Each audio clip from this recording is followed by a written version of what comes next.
You know that the war today, if we understand the war like because the challenge of that whoever start a war is, in international point of view, criminal. But now, when we will listening to the first speaker, there are the political warfare, hybrid warfare, the politics and the relation, the international relation, they are trying to use the gray zone in order not to reach the red line of the armed force conflict. And this is a very interesting situation that we have, because we have a war, a criminal war, because it's illegal, and we have a political warfare in everywhere, that they are just fighting all the actors in the international arena. Friends, yes, please, the floor is yours. Okay, good morning everybody. I'm very happy to be with you. Thank you for the introduction. I will try to be brief and concentrating. When I'm explaining my lecture, it looks boring because it's very theoretical. But I will do something. I will try to make comparison between how NATO countries sees the war and Russia, which is my doctrine. You know, as Egyptian, I'm not Russian for sure, I'm not pro-Russian, but as Russian doctrine, Egyptian armed forces. So to see a bit the comparison between how you think, I mean your armed forces, and how you think, it's a bit different. So, we're going to start with components of war. Components of war is very British, very NATO, which is conceptual component, physical component, and moral component. And as you see, that the difference is very unique, it's very definite, very specific, and mostly the conceptual component, how you think, how you plan, how you make your strategy for war, how you meet the contingency plans, and physical component, physical. Yourself, a fighter, with weapons, munitions, logistics, all what you need to fight.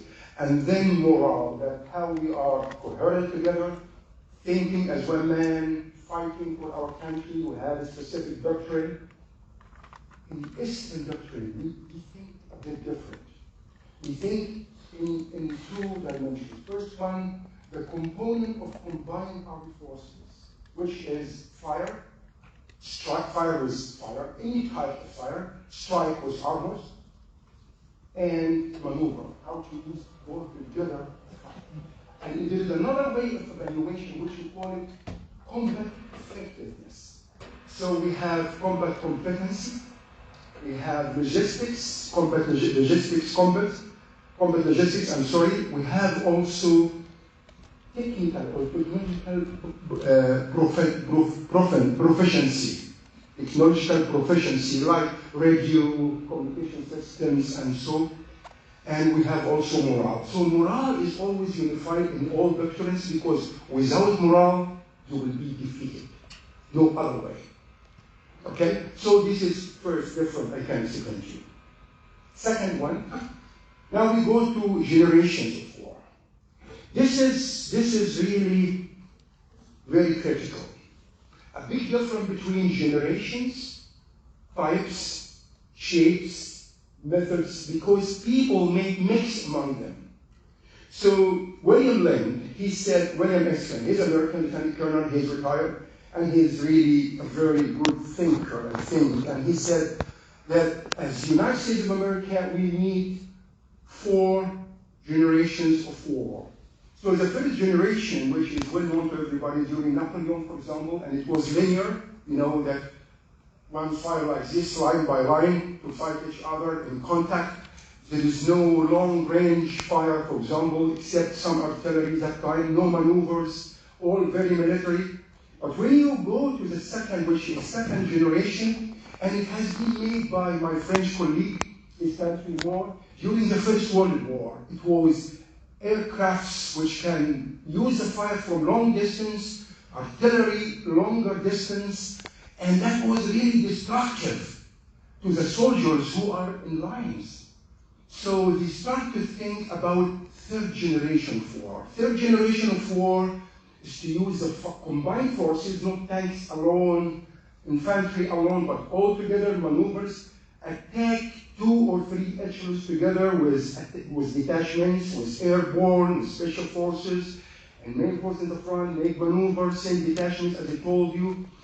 And the difference between third generation of war and first and second generation of war is initiative. First and second generation of war, no initiative, just obedience. Obey the orders. Don't think. Third generation of war, this is your area, fight in this area. When it comes to fourth generation of war, I would like to tell you 2 things here. Number one, there is no clear line between military and civilian. The first 3 generations, you have military, military, military. The fourth one, no. Why?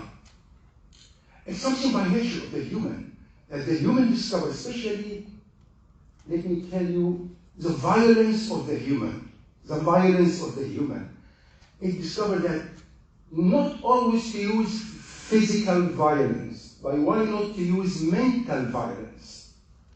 So maybe fourth generation of war is good. How? Revolutions like Gandhi in India. It's fourth generation of war, mental violence. He doesn't use any gun, right? But UK that time considered them terrorists, okay? But in my country, when they use physical and mental, we call them terrorists. And I believe they are, because they are hunting civilians, right? So here it's very, they try to make you indecisive. What is it? And everybody tries to convince others. That's why fourth generation was the best way to overcome, to defeat it. Good governance. Good governance. With 9 elements of good governance. No other option. Not with fighting, not with killing, not with other mental, like fake news or something. Good governance is the best option to defeat any type of war. And if I come here to these 4 generations, remember something. The definition of generation is dialectically qualitative shift. I hope you can translate it perfectly. Dialectically qualitative shift.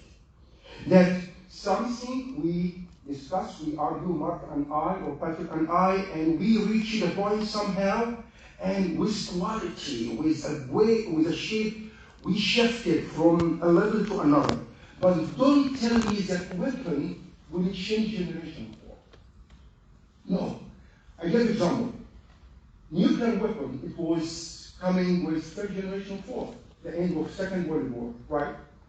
And it is the most destructive weapon. Drones, which is small. Nobody can call it, it's generation of weapons, but not generation of war. Generation of war depends on the nature of the human. How can what's guiding me? As I told before, generation of war, something more human. I would like, because what is the goal of any war? To undermine your will, to obey me, to defeat your will.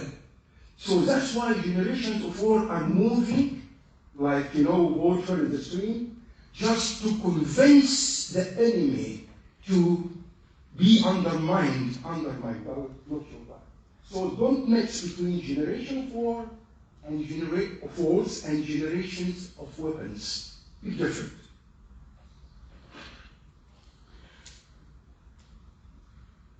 Sorry. Yeah, this is the one which I was talking about. Okay. Now, as I told, this is the story. I was very involved in what I was talking about. That's why you hear me well? It's okay. Okay. Okay. Types of wars. Types of wars is according to different angles, different perspectives. So one of the types, which is the first one, as I told you, is according to level of escalation. There is Cold War, and we know hot war, and maybe not everybody heard about warm war. Cold War, everybody knows it, between the United States and Soviet Union. Warm war is running now. Between NATO and Russia, everybody is warming up. Maybe something will happen. We have to be ready. Hot war, which is running between Ukraine and Russia. So when we say that we are fighting NATO, no. You are fighting Ukraine in a hot war. You are in front of NATO in warm war, not Cold War anymore. Another perspective of type, which is the size of war. So we have conventional warfare, which is regular warfare, which like first generation, second generation, and third generation, the normal, which is now part of the Ukrainian-Russian war is something like conventional warfare, because you use the tactics, armor, tanks, air force, artillery, air defense, and so on, right? And we have unconventional warfare. Unconventional warfare, which is not regular, like all other types you can imagine. Psychological warfare, like guerrilla warfare, and I will go one by one, for example. And we have also another type also we have according to particular purpose, like punitive warfare and preventive warfare, that some country, so the other country gets something against as well, so I have to punish you. So I strike you guys. Israel is doing that always. And preventive warfare, always by Israel as well. That I'm afraid that you'll fight me, so I go before you and I strike you, because initiative always with that attacker. Then we have also nature of war. As I told you, we have conventional warfare and we have unconventional warfare. I explained conventional, now I'll go to unconventional. So we have, in conventional, we have three shifts in Western. We call them offense or defense. Third one is advance. The only difference between Western and Eastern, the third one. We call it counter.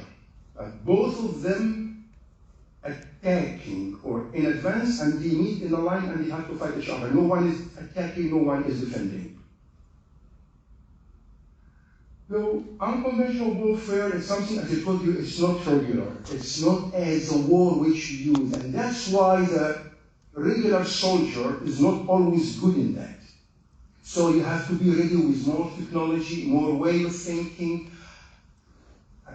What is the problem in Ukrainian war, by the way? That Russians are practiced for conventional warfare, but they are not good in guerrilla war. Only Wagner is good in guerrilla war. So that's why Wagner, comparatively, but not the best, by the way, better than the Russian forces in guerrilla warfare. Urban warfare, fighting inside cities. Russia not used to do that. They did somehow, but it wasn't successful at all, like when it was in Afghanistan. In Syria, they depended on fire. You remember when it was do fire, maneuver, and strike. So they depended more on fire. So when it comes to Ukraine, it's different. Syria, not like Ukraine. Ukraine, they are Slavs, they are Soviet Union, they have the same mentalities, you know how to counter you, how to defend them to their countries. And they are not divided like Syria, for example. Okay. When it comes to here, several shapes. We have something like civil war and proxy war. The difference between civil war, it was going on to be done. It was between Wagner and army forces inside Russia. It was going a few days ago, if you heard about that. When leader Wagner moved, that was going to be civil war, and this is the worst all over the world. And by the way, somebody asked me, it was interview with France 24. He asked me why Russia did not stop Wagner just without any resistance. Why? Two reasons.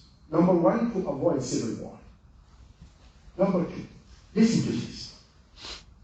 Country like Egypt, which is normal country, we have strong armed forces, but we are normal in terms of capacity of war. We can fight on only one front, like against any border country. Must be bordering country, close to us. Countries like Israel, they can fight in two fronts at the same time. Like they can fight, for example, Israel and Syria, Egypt and Syria, at the same time, north and south, no problem with them. Countries like USA, I think Russia and China, they can fight on several strategic directions, even away from their borders. They have this capacity. But no single country, including the United States, the biggest armed forces all over the world, can fight in one front and inside the country, which is civil war. They can do it together. Why? Because war, the main pillar that war and fight another country, depending on the coherency of the people inside. So that was smart for them to avoid that, right? If he did so, he would be defeated immediately. Ukraine can go to the north, to the east, supporting Wagner, and he will be happy with that if Russians start to use aggression. And maybe the United States and NATO will support him with weapons more than Ukraine as well. And Putin knows that. Then, proxy warfare. Proxy warfare is a bit different, and it's very, very common, and it will continue, by the way. That I don't have to fight with my new friend, he's stronger than me, so I can use my friend Patrick to fight him. So this is the proxy, to use another one to fight on behalf of me. By the way, now by nature, not by planning, Ukraine is fighting in behalf of NATO, right? Which is something like proxy, but not planned. It came like that. And why you have to support Ukraine forever? Listen to this. For very specific reason. The fighting is continuous for two things. The will of Ukrainian, which everybody forget about it, which is very important, you have a strong will to fight. And the aids of NATO countries, and even more than NATO countries. If the will of Ukrainians stopped, the aids will stop. But if the aid stops, the will of Ukrainian will not stop. But after some time, maybe they will be defeated. And then the Russian, they will be inside Ukraine more in connection, in contact with your countries. So then you will have to fight. So which is better? To give aids and I'm not fighting, or to pay for same and more and I'm fighting? That's why it's better not to fight, use another country with your aids and you are away. So that's why you will have to, unless Ukrainian will did not stop. So if I go again now, asymmetric warfare. Asymmetric warfare is another shape, that, as I said, Mark is very strong, I'm very small to him, so he has his weapons of France, everybody knows about the cannon of France, which is very big, right? What can I do with the cannon? I can use my knife. I can use my drones. So asymmetric warfare is well used in fourth generation war, and it could be used if some country tried to invade Afghanistan, for example. They don't have your weapons, but they will use, and you know that. NATO countries know that very well. And then we have also guerrilla warfare. Guerrilla warfare is very common in Latin America, if you heard about it. And the problem with guerrilla warfare, something like no rules. No rules. So conventional warfare soldiers really needs big difficulty in guerrilla warfare. So the Russian forces have to be trained on that, but they are not. Only Wagner more in this issue. And then we have information warfare, which is defensive and offensive. Information warfare, this is a very important one. And one of the best using this warfare, Russia. Because they use the information which they collect about the enemy to learn, which is common everywhere, and they use fake news, fake information, misleading you. That's why, please, I was in Belgium, which I visit every year, and my coming visit will be in September. And I was in some meeting with officials. I won't explain more, but I can tell you something. We're discussing something. I noticed that they repeat the same narrative, which is repeated maybe in Spain, maybe in Egypt. maybe in Libya, maybe in Ukraine, which is, we are fed up. It must be contained. I discovered something. If you have two toasts, one toast above, one toast down, and you have the meat inside, right? The two toasts is your way of understanding each other. There is a Spanish way how to touch you, how to affect you. There is German way to be straightforward. Tell me what you want. 1, 2, 3. Egyptian way is more emotional. Belgian way is blah, blah, blah. Russian study that very well, and they put between the two toasts the meat, which is what you want you to repeat. To convince each other not to continue fighting. How to be fair. They are very, I noticed that. And I was lucky that one of the meeting was from psychological operations, and he said, yes, and you have to read this book, blah, blah, blah, and give me the name, and it was what it said exactly. So, these Russians are the best in this, actually. I don't want to explain more, I would like you to read about this. Cybersecurity is used, fake news, as I told you, and it's mixed with psychological operations as well. You'll find psychological operations are thinking this way, because information warfare and psychological warfare, information warfare is more electronic, more cyber. Psychological warfare with all meanings. With all meanings. I will give you a very simple example. Suppose that I invite Mark, you are my person everywhere now, my example. Invite Mark to visit me in Abu Dhabi or in Cairo. And then I tell him, you will find taxi waiting for you. You will take the streets, the taxi driver knows where you will go, and then you will come, blah, blah, blah. And intentionally, I put to him number 13 everywhere. Maybe advertisement inside the taxi, in the airport, inside any corridors he will walk, inside his room number will be number 13. And then after that I come to him.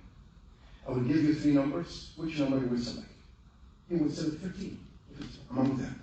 This is how to affect your psychology. To put everywhere something I would like to insert in your mind, and then you will repeat it as if it's your creation. No, I disagree with you. It's like this. No, it's not your idea. It's not your thought. This is what inserted in your mind everywhere you go. It's very important. And it's done, by the way, to everybody else. But you don't notice. I didn't tell him. He will see it as a taxi, but he will not notice. He will not say, why 13? You will not notice that. Sometimes among big number, but 13 is clear.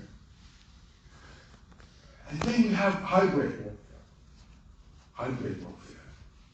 It's mixed of all wars, even not lethal war, like economic war, like political war, as the general said, like, this war between the United States and China is the biggest economic war all over the world that happened in history, right? Political warfare is between the two ideologies, the Western and Eastern ideologies. It's the biggest political warfare.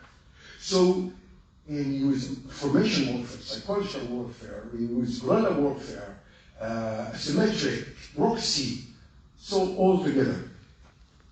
And what is the picture? This is the last slide before I will tell you something. You will find specific pictures actually. Like, just a second. In hybrid warfare, it's very maneuverable, very flexible. Why? Because it's mixed from several types of war, several shapes of war, several methods of war. So you can use anyone, anytime, increase this, concentrate in this, release something of this, so it's very flexible. It's also could be indirect. It happens. Sometimes it doesn't need to be hot war, just using my massive weapons against you, but maybe it's psychological, maybe information warfare. So maybe economic, as I told you. One of the examples, one of the features of the hegemony of the United States, your credit card. MasterCard, Visa card, most of them American. So if I would like to make sanctions against you, to block your account. And then you can use it for any other reason, but not to take your money, right? So this is a type of war, economic war, just to make sanctions to isolate you. So it's very flexible, it's very indirect. and open theater of war. It's not only limited operational theater of what we are used to do, but also maybe inside the university, and you don't feel it. Right? This is a theater of war. If I am bad professor, and I insert in your minds wrong ideas against your values, against your environment, against your nationalism, whatever, right? So this is a theater of war. It happens inside your unit, inside the hospital, inside everywhere. The theater is very, very open and diversity. And then it depends on spreading, and that's it very quickly. You can, how can I say, it can transfer from place to another, from level to another, horizontally, vertically, even by angles. And it's more qualitative than quantitative, the hybrid warfare. Because what I want, less of cost with huge impact. And then, as you see, drones and long-range missiles, they are used a lot. They scatter any enemy all over the world. So whatever you have of anti, which is air defense, for example, anti-missiles and air force and the drones, you use very expensive weapons to fight very cheap weapons. And you have to prepare your forces for resilience, to wait for a longer time. There is some competition in the Arab a long time ago. It was very unique. That to put your finger in my mouth, between my teeth, and I put my finger between your teeth, and the loser who will scream first. This is what happened. The loser who will scream. Do you remember Rocky II, the movie of Sylvester Stallone? Do you remember who won? Both of them, they were down, but Rocky Balboa stood up first. He didn't look out. It's something like that. Who can resist more? I think this is the shape now. And as this is my last, and here I come to something. I will ask you. It's common that you ask the professor, not I will ask you something. In Ukrainian war right now, which types of war are used more, and give me an example if you can. It's not a test. Just I provoke your mind to think. In Ukrainian war, from what I said right now, whatever you remember, give me example during the war, which types, which shape, which generation, whatever, anything, even in hybrid. But what I need more, where? If you give me example, I'll be very happy. Any comment? So my English maybe was not good to the translator. Huh? Oh, Thank you very much. Yes, thank you. If you want to sum any question, please, any question. Anyway, the current war is hybrid warfare. Okay. Hybrid everywhere. Yeah, please. So, yeah, we have some. Okay, from there. You, the one in the white. Sir. Please. Sí. Okay. You have the microphone. Okay. Dos preguntas. ¿La quinta generación podrán ser rebeliones dentro del país y la sexta generación podrá ser como 1984 de George Orwell? He's asking you, have you understood the question? Well, the question is could the fifth generation be revolution without a country? Can you translate to me better, I think? I'm sorry, because I know his accent, it's like mine more. Yeah, please. I'm sorry about that. If the fifth generation warfare could be like 1984 George Orwell. You know what, like what? The 1984 novel of George Orwell. Yes! As I told you, if it has a mix of mental and physical, or one of them, but in asymmetric warfare. I mean, the point is what? The main enemy of generation of war, of fourth generation of war, is the biggest countries. So let me talk about Spain. Spain is one of the biggest countries. It's at least in Europe. You have a very big armed forces, you are part of NATO. So if I fight you conventional warfare, so maybe I lose, because you have big armed forces, especially you are increasing now, right, as you mentioned yesterday. So I have to use asymmetric warfare, which is fourth generation of war. It's by terrorists, could be by psychological operations. So in 1984, it was something, it was even more civilian, but it was mental. So I think, yes, I agree with you. Okay?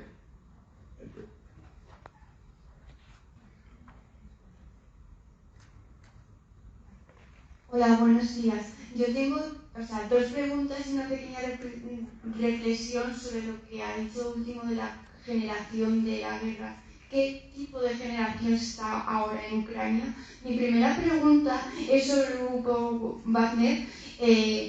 Puede ser, como bien ha comentado, que para evitar una guerra civil, pero es que el grupo Wagner está desplegado en otros países como en Mali, Siria, también zona del Cuerno de África.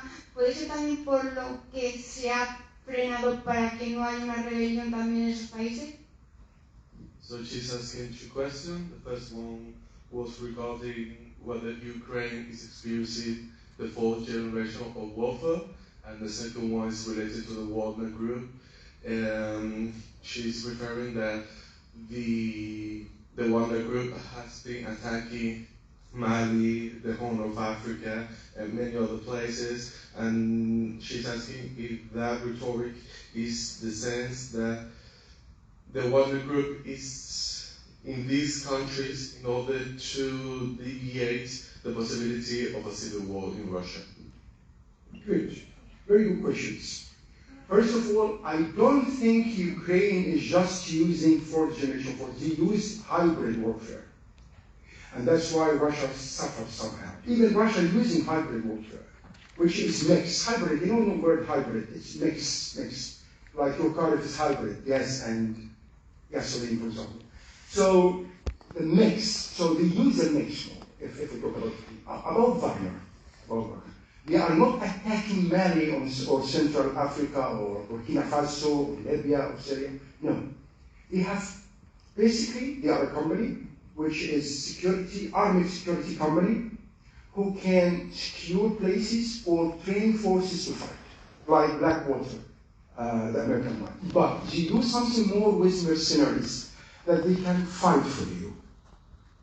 So I think in Mali, Central Africa, and other countries, more they support the leaders of the countries, which the West see them dictators, right? So that's why you don't like Wagner, because they support the dictators which you described as dictators. And at the same time, they fight for them. They fight beside them, like what happened in Libya. And Russia said, no, they are not belonging to me, they are private company, and they are not. And now they are looting them, and even they would like to mix them with signature, right? It's paid by the government, big money, not only by Wagner leader. So that's why it's not attacking, but it's a type of fourth generation of war. It's to infiltrate inside the country and to support you with what you need and do what I want. And by the way, this is the difference between Russia, United States, and China in dealing with their allies. United States, as a government, they may fight for you. If I talk about Middle Eastern country like against Iran, but not because they like you, but because of something I will explain in my next lecture, which is very important. I invite all of you. I think you will like it more, which is offshore balancing. China, they don't fight. They don't like to fight. They are capable to fight, but they don't like to fight. They prefer more for alliance, not alliances, for approachment, to be closer to, like multi-dialogue between Iran and Gulf states. You don't have to fight. Be closer.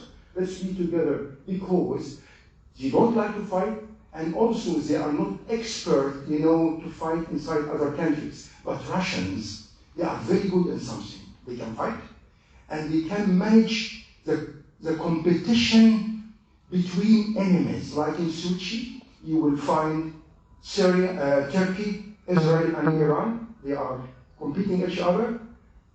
But Russia can manage this competency or competition among them and use it for its own interest. So that's how one of the shapes how to do that through Wagner as well. Okay.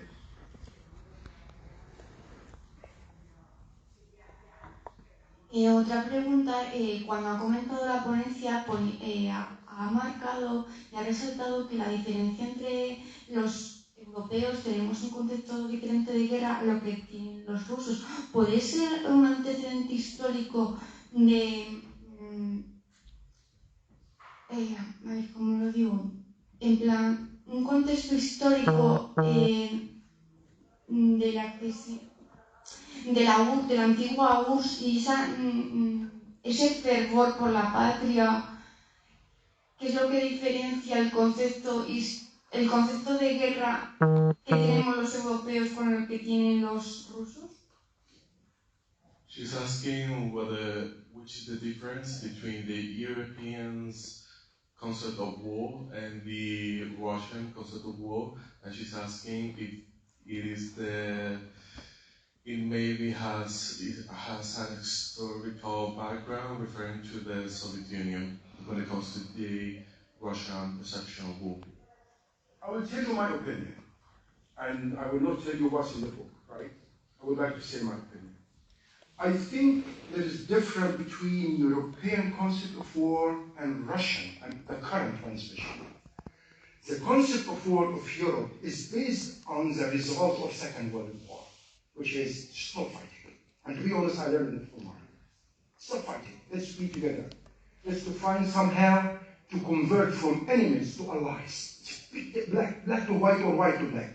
Let's change it. So the concept of war in this case is let us to have one long-term goal to achieve, which is infinity goal. Do you remember, Patrick, yesterday, the infinity one, or infinite one? So make it infinity, to want to be finished, one goal, peaceful. That's why, by the way, and you are converting. Your vital interest is different as Europe. It's different from all countries. All countries' vital interest is security and prosperity. But Europe is peace and prosperity. Be different. So you try to avoid anything related to war. Peace for prosperity.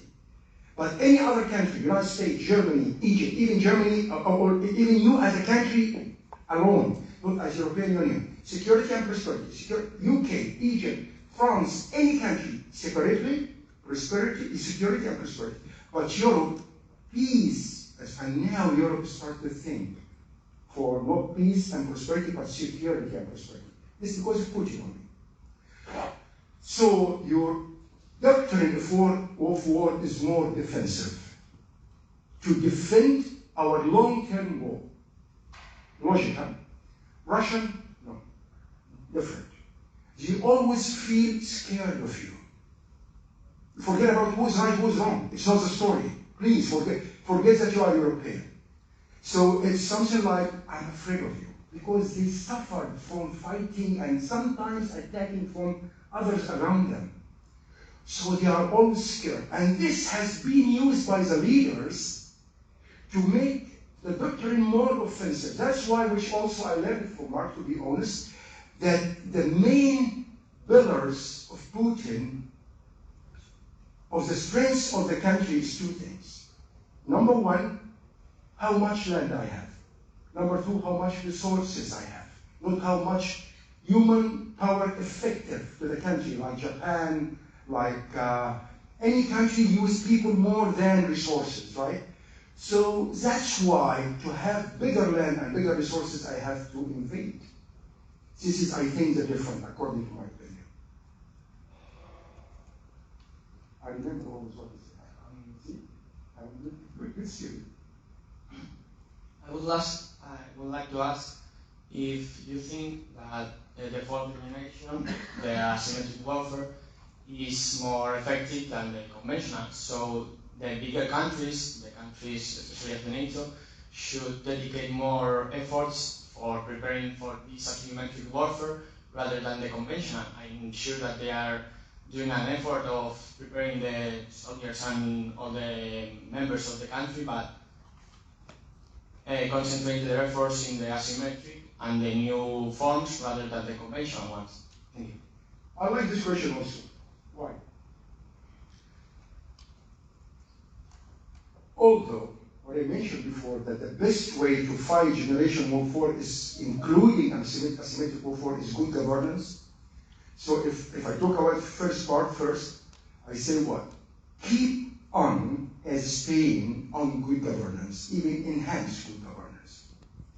Keep on your values.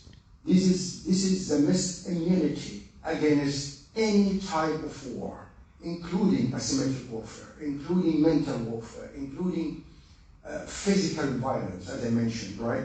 Mental violence and physical violence, I'm sorry. But also, it doesn't mean that I have to ignore other types. Like Russia is suffering right now, okay? Because to defend your country is much different of attacking another country. And if not, I'm talking about even state actor, what about non-state actor? Like terrorist groups or this kind. Have you heard about night wolves? Have you heard about this? Anybody heard about night wolves? Wolves. Night wolves, they are dentists, Russians, and they are like hippies. You know, these are hippies with motorcycles, with longer tattoos and so on. They move here and there.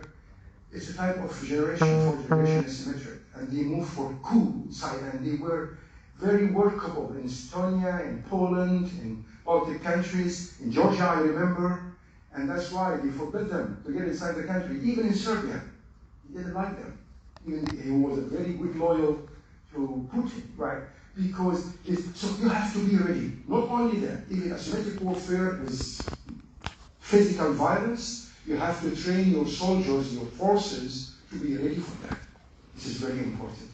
And by the way, I don't know if you know or not that casualties of Russian special forces is 100%. No special forces soldier of Russia is alive. Why? Because this is the most capable one to fight asymmetric warfare, which is close contact fighting. So Ukraine was very smart to hunt them, right? To kill them and defend them. That's why he recruits from Chechnya, from Kadyrov, more special forces. No, because he finished his own. Even airborne forces, which is a bit similar but not strong in this issue like commandos. So they lost a lot of casualties because they know they are the most capable to fight asymmetric warfare. Yes, please. Hello, I wanted to ask you about what you say that Russia cannot fight in a hybrid war or an unconventional war because they were not capable of doing that. I wanted to know how can that be possible, just because I think that they have really clever people like Gerasimov as their staff general commander. Yes, that he has written about reflexive control, hybrid warfare, and how can it be that he wouldn't translate that into his army? Maybe I was misunderstood. No, I didn't say they are not good in conventional warfare. I didn't say that. I said they are not very good in some other issues like guerrilla war. But they are very good in conventional warfare. But the mistakes happen, even though Gerasimov with their three levels of mistake or three aspects. Number one, planning. Planning was really not good enough, not good at all. Number two, usage of forces, how to use the forces on the ground. Number three, which is quality of force. Planning how? Underestimating the enemy, underestimating the time factor. Said to finish Kiev in 2 weeks and or 1 week, and that's it. Underestimating the capability of the enemy, as I told you. Underestimating the ground factor, which is very big country, right? Which is Ukraine is not a small country to attack. It's not a very micro state or something. No, it's a big state. So that was planning. Usage of forces, be surprised. They were fighting as first or second generation. Tanks fighting alone, infantry fighting alone, for example. The main role of infantry is to occupy the defenses, to occupy the land, to defend the land, and to protect the tanks. Tanks cannot fight alone because the main anti-tank weapon is an anti-tank missile, and tank cannot kill it. It should be killed by infantry with a bullet, not with a gun. So, and that was usage of forces. And third one, as I told you, quality of the soldiers. The problem with the Russians, I think the biggest mistake they did, that they did not train the forces professionally. And it's not just from the result.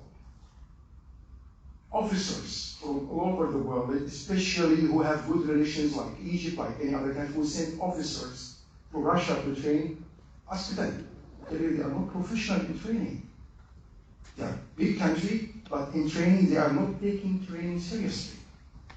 And some told me when they compare with their courses in the United States or UK, the professionalism is really different in training, right? So that's the reason, I think. These are three reasons, or main reasons. Thank you very much for your contribution. It was very interesting for everybody. And I would like to ask you about the Ghoneim group. For instance, you talk about Ghoneim in Mali and Sahel. The first point I want to remark that it is that the European Union withdraw the forces because they cannot share the same scenery with this kind of mercenary groups that have very kind of operation, very different, and so the European Union has professional armed forces and it's not compatible. So, in relation with this morning, Putin appears once again, yes. And they ask to Ghoneim group to move into Belarus or to be integrated in armed forces. Yes. Armed forces. So, and in all this context, I would ask you, how can what kind of force could a mercenary group can be inside a national armed forces, and if you know what they will decide at the end? Okay, I'm lucky with this question. I like it very much because you can ask me. You know what? I was Chief of Staff United Nation mission in Nepal. And my mission as Chief of Staff, I was a planner. Planning of what?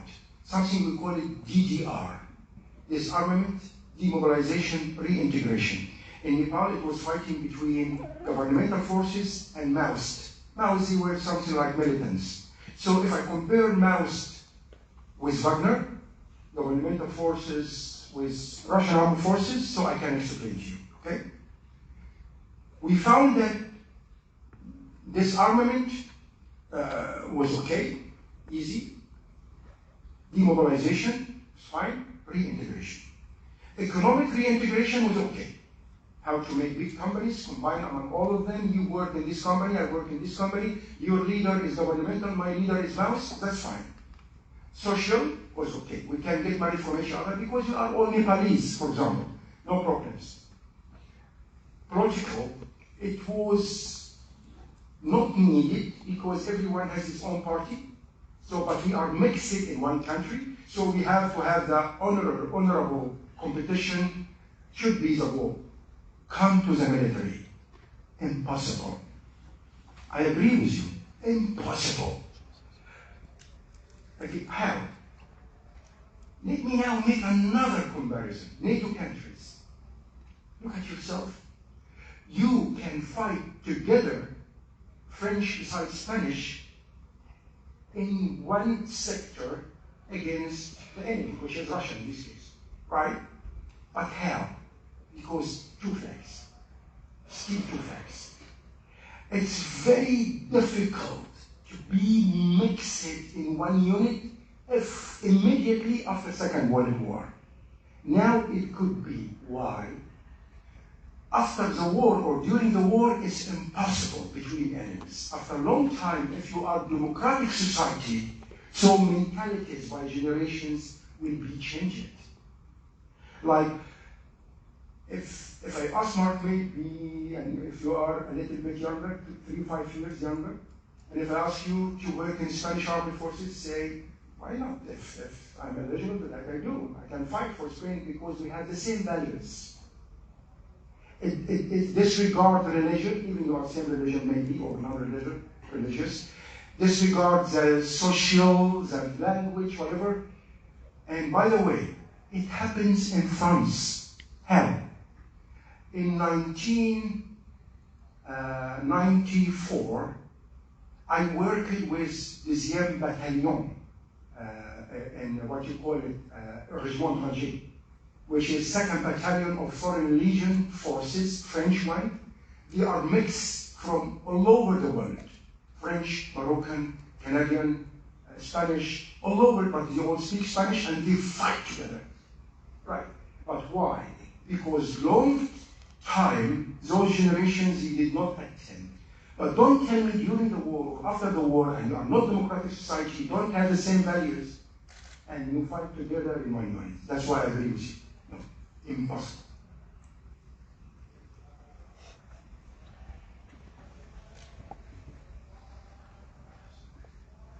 First of all, thank you very much, Mr. Sayed, for your presentation. I would like to ask you a question about, we all agree that this is a hybrid war between Russia and Ukraine. However, we could also agree that Russia had the advantage at the beginning in the conventional field. They have a more powerful army than the Ukrainian, and they had total air superiority during a lot of time, maybe a year, just before the Ukrainian received some aircrafts and other air defense. So what I want to say is that Russia had a large conventional superiority over Ukrainian, and as you mentioned, the Ukrainian defense is based on their will to withstand, but Russia could have easily breaking this or break this will if they would have used their conventional advantage to undermine the civil will to stand. I can put examples like destroying civil infrastructures, leaving the civilians without food, without water. These techniques have been used in other wars in the past. So my question is, many analysts have making this question, that it seems like Russia doesn't really want to win this war, because what would have happened if Russia would have used these more aggressive methods to break the will of the Ukrainians, that they could have easily done that?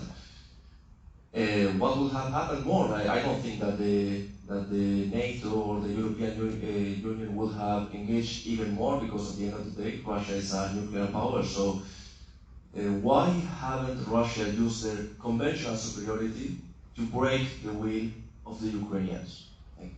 Good point. Good point. More questions about it?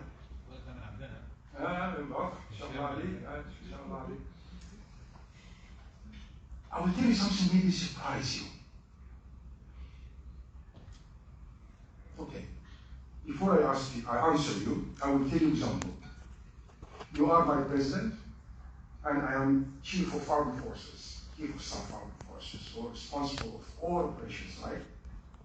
And you ask me, whatever the country, okay? General, take your armed forces and deter the enemy. Deter the enemy. Deter France, your bordering country, right? So, do you think, as chief of armed forces, my instruction, go and deter the enemy? No. It's your mission is to destroy the enemy, right? So, political decision is much different from military decision. Destroy the enemy means what? It's not, oh, go and fight. No. Plan, prepare, train, fight. And you have to do all of that. Be ready for the enemy. You have to be qualitative, strong, quantitative, bigger, and ready with very good quality of training, quality of forces, ready to defeat the enemy. Right? And then you move to defeat the enemy. And then you have the phases, phase 1, phase 2, and culmination point. And what is the end state, which I say that I defeated the enemy. And defeating, it has a meaning. To destroy the enemy armed forces and take the land. Right? This is the language of the military. No other language. I heard in the beginning of the war, this is in Arabic, al-bid al-muta'ammad. To be slow intentionally, that the Russian forces, we didn't learn that in any armed forces. Because if you are slow, you will be killed. You are the attacker. You are in open area, not like the defending. The defending one is, fortified. So his mission is that to slow you, not you to slow yourself. So don't tell me there is no goal or objective. There is no military objective not to defeat the enemy. Suppose that I'm chief armed staff now. Don't defeat the enemy. There is no something like this. So please, look, this is the meat between the two toasts, which I told you, what you say now. This is the meat, or the main course, which is between the two toasts. We didn't learn that. Like during the crisis 2019 between Iran and the United States in the Gulf. So somebody said, no, the main mission is to deter Iran. Yes, right? To deter Iran. But don't tell me the commander of the Fifth Fleet, his mission is to deter Iran. His mission is to destroy Iran. Just waiting for the orders. Because if the Iranian hit me, I would say, no, I'm sorry, I'm here to deter you, don't hit me. I'm sorry, I'm not ready to fight you. Right? Suppose that you are going not to defeat the enemy and the enemy start to defeat you. And that's what's going on now. When you say, I'm sorry, no, I'm not here to defeat you. Please don't destroy me. We say something. Defensive operation will never be successful unless it's not converting to offensive operation. But offensive operation, if it's converted to defensive operation, it means that you are defeated. Right? So don't tell me when you are defeated that you don't want to defeat others. No, you are defeated, man. Right? Very logical. I have a question. So last one, I think, because of time, man. Last one? Yeah, because of okay. I thought it would be boring. Okay. Well, my question is regarding the war on Ukraine. I would like to make a bit of historical background. So, in 2014, 2015, we have the invasion of Crimea. That is the annexation and occupation of Ukrainian territory. And then, nor NATO, nor the United States, nor the European Union acted. However, once Trump rejected the NATO, once Brexit and the political parties of anti-European feeling started to appear in Europe, then the NATO revitalized itself, and we have national governments in the European Union expending more GDP on defense, and it seems like it was very strategic to wait for another occupation of Ukrainian territory from part of the NATO and the European Union. So I would like to ask you, why the European Union or the NATO did not act in the 2014-2015 Crimea annexation? Thank you.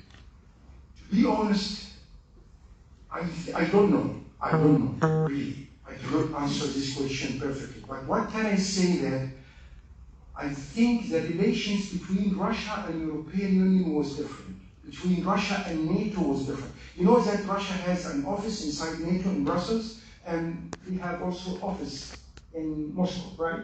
So relations was, and he exploited that very well. And nobody could understand the key points of Putin, how he thinks that time very much. I think the best one the best one could understand Putin, one person, Angela Merkel, the German leader, the former German leader. She understood him very, very well, and she explained a lot, and nobody listened to her. Even though she was patient with him, but she could understand his keys. So I think this is my very personal perspective, which is poor actually. I cannot answer, but I can say the type of relationships Putin, the smartness of Putin that time, stupidity, allow me to say that, not as abusing, but as describing stupidity of NATO and European Union. You couldn't imagine, even Obama, he preferred that time, which is so-called cultural doctrine of policy, not liberal intervention, not to use forces. He doesn't like to make any kind of aggressive or this kind of aggression or aggressive intervention. I think so. Let me answer you about, because Xavier said that because with the annexation of Crimea, it was unconventional warfare, and we can't start any conventional warfare. It was the great maneuver in the hybrid warfare. After 2014, Europe and NATO, we were afraid. And we have created a concept in hybrid warfare. I was in NATO in Brussels. All the National Security Department, we were working very hard. What happened there? But it's completely forbidden. Right now, it's allowed because it's self-defense. We have the right in our side. I don't know why, and probably Xavier know very well the military conceptual, but Gerasimov was in our thinking, in all the staff college in Europe, was the best, the Napoleon, the strategies in the hybrid warfare. Why they are thinking this, for me, is completely incomprehensible. If my son were in Kiev in the moment of the invasion, I will told him, stay there. But I think Putin is impossible to invade, because it was the great strategy in hybrid. How he start up and put in the conventional, I don't know, but we can do it. And I remember talking with the Ukrainian ambassador in the National Security Department, telling us and saying, it's impossible, it's status quo. They have doing very, very well, and we can start any conventional warfare. And we can do anything like any economic sanctions and political objectives, but nothing more. Okay, thank you very much. So yes, I think it's very, very big approach. Yes, because I have been very, very interested.